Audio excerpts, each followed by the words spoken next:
तेजी से जारी है और इस बार आंकड़े भी मजबूत नजर आ रहे हैं। जिले की मंडियों में अब तक 5,09,538 मीट्रिक टन गेहूं की खरीद पूरी हो चुकी है। वहीं उठान के मोर्चे पर भी प्रशासन सक्रिय है और करीब 3,16,886 मीट्रिक टन गेहूं का उठान किया जा चुका है, जो कुल खरीद का लगभग 62% है। हैफेड, खाद्य आपूर्ति विभाग और वेयर हाउस एजेंसियां मिलकर इस काम को आगे बढ़ा रही हैं।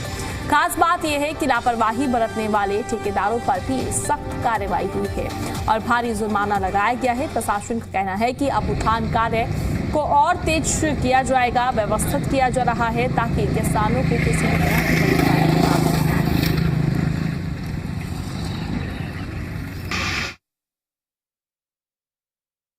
कुरुक्षेत्र जिले में और पूरे हरियाणा जिले में गेहूं का सीजन 1 अप्रैल से शुरू हो जाता है।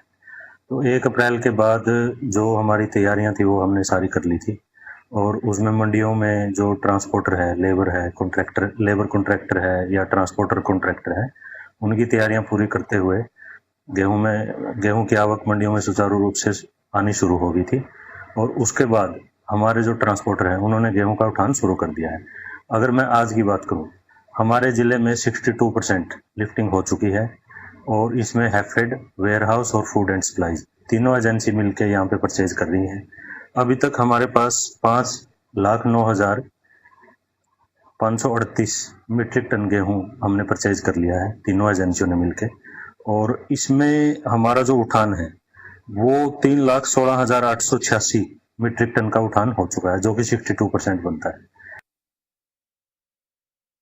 कुरुक्षेत्र की न्यू अनाज मंडी में मौजूद हैं और आपको हम मंडी की तस्वीरें जो दिखा दें। देखिए मंडी में जो गेहूं थी जो वो लगभग उठ चुकी है और जो गेहूं की आवक थी वो भी आनी बंद हो गई है। लेकिन कहीं ना कहीं देखा जाए तो ज़िले की बात करें तो ज़िलों की जो मंडियां थी, बात करें लाडवा, शाहबाद, इस्माइलाबाद, पेहवा, तो वहाँ पर भी लगभग जो गेहूँ है वो उठ चुकी है। थोड़ी बहुत ही जो गेहूँ है वो रह गई है। आप तस्वीरों में देख सकते हैं, जो आप देख रहे हैं ये जो मंडी कुछ दिन पहले खचाखच भरी रहती थी और यहाँ पर पैर धरने की जगह भी नहीं होती थी, लेकिन गेहूं से पूरी मंडी यहाँ पर भरी होती थी। लेकिन कहीं ना कहीं देखा जाए तो अब यहाँ पर जो गेहूं है वो लगभग उठ चुकी है। जब हमने इस बारे में जो जिले के डीएफएससी हैं नरेश कुमार, उनसे बात की गई तो उनका ये कहना था कि जो गेहूं है जिले की जो मंडियों में आई हुई थी, लेकिन वो लगभग उठ चुकी है। अब जो मंडियों में गेहूं नहीं आ रही है, लेकिन कहीं ना कहीं देखा जाए तो जिन्होंने यहाँ पर ठेकेदारों ने जो गेहूं उठाने में देरी करी है, नहीं उठा रहे, तो उन पर भी कहीं ना कहीं लाखों रुपए का जुर्माना लगाया है। लाडवे की बात करें, पीपली की बात करें, इस्माइलाबाद की पेवा में जो ठेकेदार थे उन पे लाखों का जो जुर्माना है वो लगाया है। लेकिन कहीं ना कहीं देखा जाए तो अब जो गेहूं है मंडियों में लगभग उठ चुकी है, कुछ ही % रह गई है। और हम बात करें तो ये भी गेहूं 1-2 दिन के अंदर उठ जाएगी। और अब जो गेहूं है किसान लेकर नहीं पहुंच रहे हैं और मंडियों में जो व्यवस्था थी अब की बार बहुत ठीक रही है कुरुक्षेत्र में, और कुछ ही दिनों में जो गेहूं है उसका उठान हो चुका है। कुरुक्षेत्र से दर्शन कैद, जी मीडिया।